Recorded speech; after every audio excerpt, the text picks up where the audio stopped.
अस्सलाम वालेकुम रहमतुल्लाहि व बरकातहू। जनाब, कैसे हैं जनाब? साहब लोग ठीक ठाक हैं, खैरियत है? अच्छा जी, आज दोबारा रेसिपी लेके आया हूँ मैं जनाब। सेम रेसिपी है लेकिन मैंने बड़े अच्छे तरीके से आज तरतीब से एक चीज़ सेटल की है आप लोगों के लिए, ताकि आप लोगों को अच्छे तरीके से समझ आ जाए। ये 2 kg मैदा लिया है, उसके हम समोसे बनाएंगे। तकरीबन 25 से 30 समोसे बन जाएंगे। तो इसमें मेन मसला बन जाता है आटे को गूंदने का और पट्टियाँ बनाने का। ये सबसे मुश्किल काम है। तो लिहाजा मैंने आज यहाँ से स्टार्ट किया है कि कैसे बनाते हैं।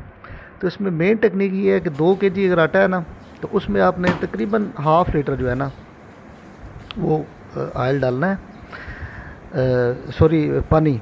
वो थोड़ा नीम गर्म कर लें और 1 कप आपने, जैसे कि आपने देखा है, वो डाल लेना है घी। और ये देखें पानी बच गया है। पानी बचाने का मतलब ये था कि जितना रिक्वायर्ड है उतना आपने डालना है। तो उसको अच्छे तरीके से आप गूंथ लें। हार्ड होना चाहिए आटा। तो उसको कुछ टाइम के लिए रख दें, 1 घंटे के लिए। फिर वो इस तरह हो जाएगा कि आपकी पट्टी बेहतरीन बनेगी और क्रिस्पी बनेगी। अच्छा, इसी तरीके से फिर आप जनाब ये बॉयल आलू ले लिए। ये स्पाइसेस हैं, ये आप नोट कर सकते हैं। सेम स्पाइसेस आपने डालने हैं जो मैं ऊपर स्क्रीन पे भी शो हो रहे हैं। ये इमली है। इमली को आप पहले भिगो दें कोई घंटा पहले। वो जब पल्प छोड़ देगी, उसका पल्प उसमें निचोड़ लें। तकरीबन 300 ग्राम आप बोनलेस चिकन ले लें। उसके आप छोटे छोटे क्यूब्स बनाएंगे। तो ये सब्ज़ जो धनिया है और सब्ज़ मिर्चें हैं, पुदीना है, ये जनाब ये लहसुन है, ये आप फ्राई करने के लिए, जो चिकन फ्राई करने के लिए यूज़ करेंगे। तो ये नेक्स्ट आपको सारी चीज़ें स्टेप वाइज नज़र आ रही हैं। आप देखेंगे कि रेसिपी किस तरीके से शुरू करनी है। ये मेन इंग्रेडिएंट्स जो थे वो मैंने पहले दिखा दिए हैं।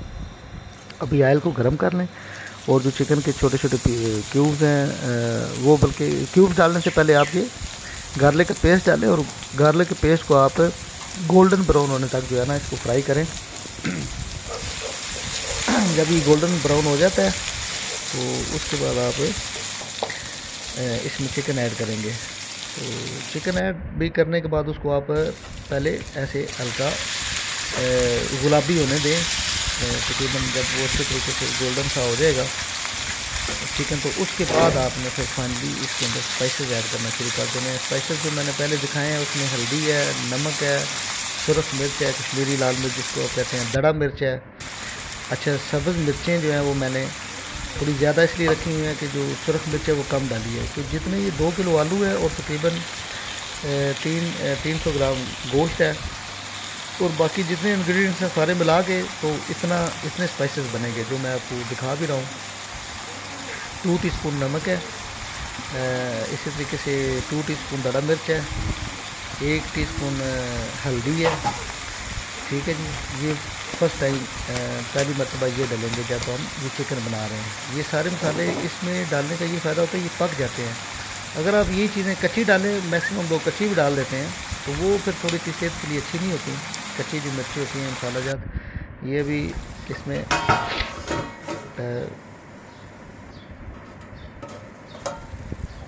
हाँ जी, ये इसको दोबारा ढक दें ताकि ये अच्छे तरीके से गल जाए। हल्की आंच पे मैंने ढका है और एक दफ़ा ये चेक कर लिया है। तो ये अभी सही गला नहीं है। इसको दोबारा ढक दें, कोशिश करें आंच हल्की रहे। हल्की आंच पे ये फ़ायदा होगा, सारे मसाले इसके अंदर जज़ब हो जाएंगे और अच्छे तरीके से जो है ना ये गल भी जाएगा चिकन और खुशबूदार हो जाएगा। बड़ी प्यारी खुशबू आएगी इसकी जब ये फ्राई हो गया ना। ये समझे फ्राई हो गया है ये घी के अंदर सारा ना। हल्की आंच पे आपने ढक के। अच्छा, इसमें मैंने पानी नहीं यूज़ किया, आप देख रहे हैं।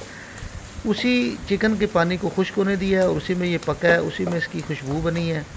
तो ये सारे जब मसाले अभी ये रेडी होंगे, इसको आप उतार दें और ढक के रख दें। ये बिल्कुल ठंडा हो जाएगा। जब हमने फाइनली मिक्स करना है ना, इसको ठंडा होने दें। अभी जनाब आप पट्टियाँ बना लेते हैं। पट्टियाँ बनाने का भी बेहतरीन तरीका है। जो आटा हमने तैयार करके रखा था, ये हार्ड होना चाहिए थोड़ा, ये बिल्कुल ढीला नहीं होना चाहिए, ना ही बहुत टाइट होना चाहिए। ये आपको नज़र आ रहा है, ये तकरीबन हल्का सा से ढीला फील हो रहा है लेकिन हार्ड है। इसके आप जनाब पेड़े बना लें और छोटी छोटी इसकी गुलियाँ सी बना लें। और उसके बाद इसको अच्छे तरीके से आप, बहुत इजी है इसको बेलना। यानी कि जो जिनको बेलना नहीं आता वो आराम आराम से बेलना भी शुरू कर देना, तो वो अच्छे तरीके से एक रोटी सी जब बन जाए तो आप उसको साइड पे रखते जाएँ। थोड़ा थोड़ा मैदा उसमें ऐड करें ताकि वो आपस में जुड़े ना। ये आप देख रहे हैं, पहले मैंने इसकी सब की गुलियाँ बना ली हैं और उसके बाद फिर मैंने इनको बेलना स्टार्ट किया। और बेलना बहुत ईजी है, आप देखेंगे कि न्यू कामर जो होता है ना बंदा, वो भी इसको बेल लेता है। इसको हल्का सा प्रेस करें पहले दोनों साइडों से, और फिर आराम से ये इसके अंदर छोटे छोटे काट नज़र आ रहे हैं। ये जब हम बेलना शुरू करेंगे ना, और ये जो हमने खुश्क आटा ऐड किया है मैदा, तो इसमें खुद ब खुद ये आपस में पकड़ लेते हैं और बेहतरीन ये देखें ये गुली सी बन जाएगी, रोटी सी। और ये जो निशान आपको नज़र आ रहा है ये कोई गंदा नहीं है, लकड़ी का निशान बड़े अरसे बाद ये यूज़ हुई है, थोड़ा सा उसके साथ वो कोई लकड़ी का निशान पड़ गया है।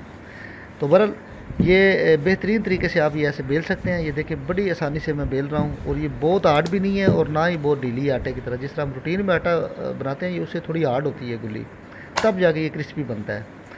इसमें जो घी ऐड किया हुआ है, नमक है, अजवाइन है और मैदा और पानी है, तो मकसद है कि ये हार्ड सा बना हुआ है। तो हार्ड गुलियाँ अच्छी होती हैं, वो रिकमेंडेड हैं। ढीली गुलियाँ जो आपको फिलिंग में भी प्रॉब्लम देगी, बाद में क्रिस्पी भी नहीं बनेगी। तो ये बड़ी बेहतरीन गुलियाँ बनी हैं जी। और आपको ये मैं आराम से इसलिए दिखा रहा हूँ कि आपसे अगर सेटल नहीं हो रहा तो आप थोड़ा सा इसको मूव भी कर सकते हैं। जो एक्सपर्ट लोग होते हैं वो एक ही दफ़ा ऐसे घुमाते हैं ऊपर और एक ही दफ़ा नीचे घुमाते हैं, तो उनकी वो गुली तैयार हो जाती है। तो मैं आप लोगों के लिए सिखाने के लिए आपको बता रहा हूँ कि अगर आपको स्ट्रेट फॉरवर्ड नहीं भी आती, जिस तरह बेहतरीन एक्सपर्ट लोग बनाते हैं गुलियाँ, तो आप इसको आराम आराम से 2-3 स्टेप में बना सकते हैं। और 1-2 जब वो गुलियाँ बना लेंगे तो बाकियों में आपकी ऑटोमेटिकली स्पीड अच्छी हो जाएगी और आपको उसमें आइडिया भी हो जाएगा। तो ये मैंने बड़ी आसानी से ये गुलियाँ बना ली हैं। फिर इनको जनाब आप 1 बाई 1 दरमियान से कट लगाएं। कट लगा के तो फिलिंग भी बहुत आसान है, अपने सामने इसको फैला लें तो बड़ी आसानी से ये फिल हो जाती है। तो अभी हम इस सारे मसाले को, जितने ये पुदीना है, धनिया है, ये कच्चा प्याज है, नींबू है, ये सारे मैटर करते हैं। ये मेरी रेसिपी अगर आपने ट्राई करनी है, ये सारे मसाले और सब्ज़ियाँ इसी तरीके से डालनी है, इतनी क्वांटिटी में डालनी है। और आप देखेंगे कि आप समोसा बगैर चटनी के खाएंगे, कोई आपको साथ एडिशनल रिक्वायरमेंट नहीं होगी जी अभी मीठी चटनी भी डाल दो, खट्टी भी डाल दो, फलानी डाल दो, दही वाली सब्ज़ डाल दो, उसे आप भूल जाएंगे। सिंपल आपको गरम गरम ये समोसा मिल जाए, आप 1 से 2 समोसे, और ये ज़रा सही हैवी भरे हुए होते हैं, थोड़े हैवी वेट समोसे हैं और आपको पसंद आएंगे इंशाल्लाह क्रिस्पी समोसे। तो ये इमली को आप अच्छे तरीके से पल्प निचोड़ लें, बाकी जो है रिमेनिंग हड्डियाँ शड्डियाँ जो इसके अंदर से निकलती हैं, गुठलियाँ, वो साइड पे कर दें। तो ये पल्प जो है ये बहुत ही इसके अंदर खुशबू और टेस्ट जो है ना वो इसके अंदर आती है इससे ना। तो ये पल्प हो गया। फिर इसी के तरीके से ये नींबू भी इसके अंदर आप निचोड़ लें, कोशिश करें बीज इसके अंदर ना गिरें। प्याज डाल लें, सब्ज़ मिर्चें डाल लें। सब्ज़ थोड़ी एक्सीडिंग मैं डाल रहा हूँ क्योंकि इसको स्पाइसी होना चाहिए, क्योंकि इसमें चिकन है। आलू थोड़े निस्बतन कई दफ़ा मीठे भी होते हैं। ये तो मैंने वैसे नमकीन आलू लिए हैं, जो नए आलू होते हैं ना नमकीन। तो एक आलू की किस्म है वो थोड़े मीठे होते हैं, तो अगर मीठे आलू हों तो उसमें आप स्पाइसेस थोड़े तेज़ रखें ना, तो वो भी कवर हो जाते हैं। हाँ, दूसरा ये कि अगर आप मीठे आलू जब उबालना शुरू करें तो उसमें थोड़ा नमक ऐड कर लें, 1-2 चम्मच जो है ना पानी में, तो वो नमकीन की तरफ चले जाएंगे। तो समोसे में आलू नमकीन ही टेस्टी लगते हैं। तो बहरहाल ये नींबू देखें, मैं इसमें कोशिश कर रहा हूँ कि इसके अंदर बीज ना जाए। उसका तरीका यही है कि हाथ के ऊपर इसे निचोड़ें, बीज आपके हाथ में रह जाएंगे, तो बीज आप स्लाइटली साइड पे कर सकते हैं। तो इसमें नींबू निचोड़ लिया आपने। अच्छा, जो हमने चिकन जो तैयार किया था वो सारा वो हमने इसमें ऐड कर देना है। उसमें हर चीज़ ऐड है, यानी कि नमक, मिर्च, हल्दी, मसाला जो सारा कुछ उसके अंदर है। कुछ मसाले जो हैं, जिस तरह ये सब्ज़ियाँ मैंने डाली, और अभी चिकन के बाद मैं कुछ 2-3 मसाले हैं वो डालूँगा, वो आप वो इसी तरीके से बाद में ही डालने हैं। वो इसमें ऐड नहीं कर देने आपने पकाते हुए।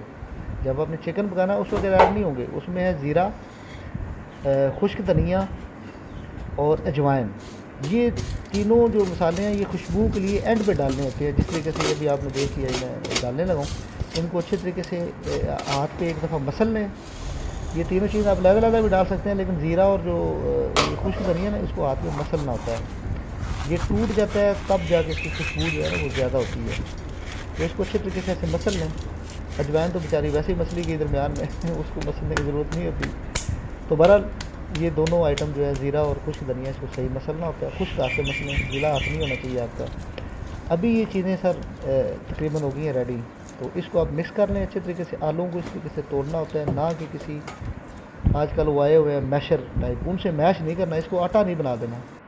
इसके कुछ आलू मोटे रह जाएंगे, कुछ थोड़े पतले रह जाएंगे। यही समोसे के अंदर टेस्ट बनाते हैं और उसको हेल्दी बनाते हैं और स्पाइसेस को मिक्स रखते हैं। यानी कि जिस तरह बिरयानी में आधे चावल थोड़े फीके होते हैं ना, और आधे उन्होंने मसाले जा। इसी तरीके से आलू जब इसमें थोड़े मोटे जो रह जाते हैं ना, वो उसको बैलेंस कर देते हैं। जब आप समोसा खा रहे होते हैं ना, तो कहीं पे अगर मसाला एक्स्ट्रा होता है तो आलू जो मोटा उसके अंदर अवेलेबल होता है वो आप तोड़ के मिक्स करके उसको तो स्पाइसेस बैलेंस कर सकते हैं।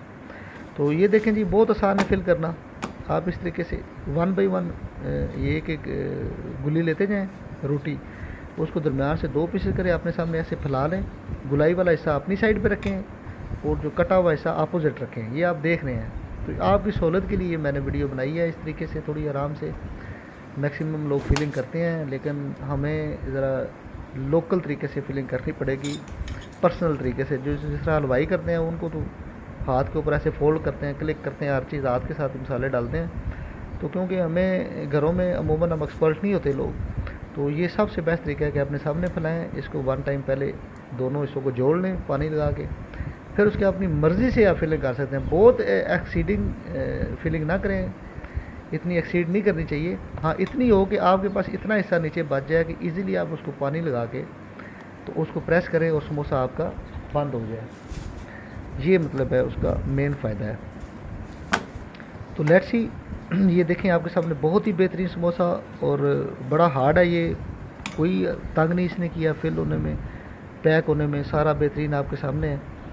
तो ये 1-2 समोसे आप देखें, इसको आराम से भी आप देख सकते हैं, बहुत इजी है। ये देखें एक दूसरे के ऊपर, और जो कोना है उसको ज़रूर प्रेस किया करें कि उसमें से गैप नहीं रहना चाहिए, यानी कि उसके अंदर ऑयल ना जाए। बिल्कुल टोटली एयर टाइट होने चाहिए समोसे। समोसा तब अच्छा बनता है जब वो एयर टाइट होता है, जब वो फ्राई होता है। एक तो उसके अंदर से मसाला निकल के घी के अंदर नहीं जाता, और फिर उसके अंदर घी नहीं जाता।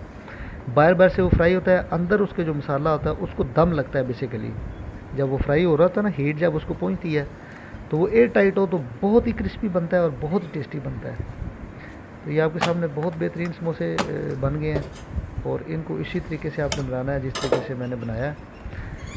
तो आगे जाके इसको भी फ्राई की जब बारी आएगी तो उसमें मैं चलो आपको थोड़ा अर्ली बता देता हूँ कि फ्राई करते हुए आपने यूँ ही आंच पे रखना है ऑयल। तो 1 टाइम तो उसको फुल आंच दे के एक दफ़ा सही गर्म कर लें। सही गर्म से मुराद है मीडियम से तेज़ थोड़ा सा गर्म होना चाहिए, यानी कि बहुत तेज़ गर्म, उसमें से धुआं नहीं निकलना चाहिए ऑयल में से। तो 1 टाइम आपने पहले ये करना है, फिर उसकी आंच कर देनी है स्लो। जब नॉर्मल समझे आपका ऑयल हो गया है गर्म, तो उसमें आपने 3 या 4 बर्तन के मुताबिक, जितना बर्तन है उसके मुताबिक आपने समोसे डालने हैं। बहुत ज़्यादा भी नहीं डाल देने और एक आधा भी नहीं डालना, क्योंकि फिर इस तरह तो 2 घंटे समोसे तलने पे लग जाएंगे। तो मेरे पास जो पार्ट है उसमें इजीली तकरीबन एक टाइम पे 3 या 4 समोसे आ जाते हैं। और ऑयल भी थोड़ा फ्री रखें। कुछ घरों में ख़वातीन या कोई लोग होते हैं वो ऑयल बहुत कम यूज़ करके फ्राई करने के चक्कर में पड़ते हैं। ऑयल इसको थोड़ा सही डीप चाहिए होता है, तब जाके ये समोसे अच्छे फ्राई होते हैं। तो अभी आप नेक्स्ट देखेंगे कि जब आप समोसे डाल रहे हो तो उसको मीडियम आंच पे होना चाहिए।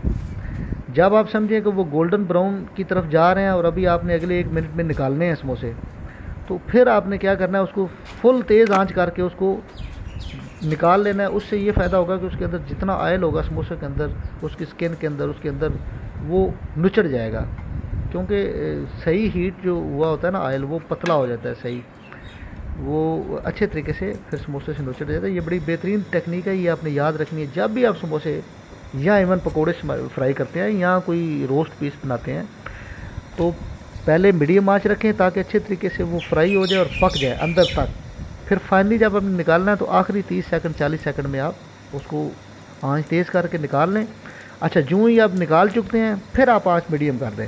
ये आपने साइकिल जो है बनाना है, तब आप देखिएगा कि आपके समोसे माशाल्लाह कितने अच्छे बनते हैं और आपको पसंद आएंगे। ये भी देखें, मैंने मीडियम आंच पे मैंने ये रखनी है। आप देख रहे हैं मीडियम आंच पे, कोई बहुत ज़्यादा इसमें वो शोर नहीं हो रहा और बेहतरीन आराम से ये फ्राई होंगे। जब ये 4 से 5 मिनट मीडियम आंच पे फ्राई हो जाएंगे, इसको आराम से स्लाइटली से आपने इसमें डिप करना है ताकि इनको इक्वल जो है वो हीट पहुँचे। तो जब आप समझे 4 से 5 मिनट फ्राई हो गए हैं, गोल्डन ब्राउन की तरफ जा रहे हैं, या आपको जो लुक पसंद है, कुछ लोग बहुत ज़्यादा तले हुए समोसे पसंद करते हैं, कुछ दरमियाने से पसंद करते हैं। मैं तो रिकमेंड ज़्यादा तले हुए करता हूँ ताकि वो अच्छे तरीके से उसका मैदा भी पक जाए, उसकी पट्टियाँ क्रिस्पी हो जाए और उसके अंदर जो स्टफिंग है वो भी बेहतरीन अंदर उसको हीट पहुँच जाए। तो अभी देखें जी, ये बेहतरीन इसका कलर आ गया। तो अभी मैंने नीचे से आँच तेज़ की हुई है, ठीक है जी, आँच मैंने फुल कर दी हुई है। और ये करनी बस 30 सेकंड के लिए ही है जब आप निकाल रहे होंगे, ताकि उसका ऑयल नुचड़ जाए। इसको अच्छे तरीके से आप पहले छलनी में निकाल लें। ये देखें लोग अच्छी होगी, ये क्रिस्पी हैं, नज़र आ रहे हैं, बेहतरीन क्रिस्पी समोसे बने हुए हैं, ठीक है जी। ये देखें बड़े हार्ड हैं, कोई टूटे हुए नहीं है, कोई इसमें वो नहीं है। सिर्फ इसमें जो मैंने मैदा गूंदा है वो आप उसको बेशक दोबारा देखिएगा बार बार, तो उसी तरीके से मैदा गूंदना है। 1 कप जो घी है वो डालना है, ऑयल नहीं डालना उसमें। तो 2 किलो मैदा में 1 कप मेरे अंदाजे से तो ये अच्छा होता है। ये मैंने बार बार आजमाया तो ये बेहतरीन है। और उससे थोड़ा ज़्यादा भी कर सकते हैं, थोड़ा कम भी कर सकते हैं, उसमें उसके क्रिस्पीपन में थोड़ा फ़र्क आएगा बस। टेस्ट में कोई फ़र्क नहीं आएगा। हाँ, अगर आप बहुत ज़्यादा ऑयल यूज़ करेंगे तो बिल्कुल ऐसे टूट जाएगा समोसा, बहुत ज़्यादा क्रिस्पी हो जाएगा। तो लिहाजा मैं रिकमेंड करता हूँ 1 कप ही आपने ऑयल डालना है, तो उसमें बड़े अच्छे स्पाइसी सॉरी क्रिस्पी बनेंगे। ये देखें बहुत क्रिस्पी समोसे हैं, ये नज़र आ रहे हैं। और ये लो फ्लेम पे ही, मैंने दोबारा ये बता दिया आपको, लो फ्लेम पे ही बेहतरीन क्रिस्पी बनेंगे। अगर आपको ये मेरी वीडियो पसंद आई है तो मेरे चैनल को सब्सक्राइब ज़रूर कीजिएगा और मेरी वीडियो को लाइक एंड शेयर ज़रूर करें। और ये विदाउट चटनी, ये दोस्तों के लिए पैकिंग मैं बना रहा हूँ, कुछ दोस्तों को मैंने देने हैं, तो ये पैक भी आप कर सकते हैं अच्छे तरीके से। ओके, अल्लाह हाफ़िज़।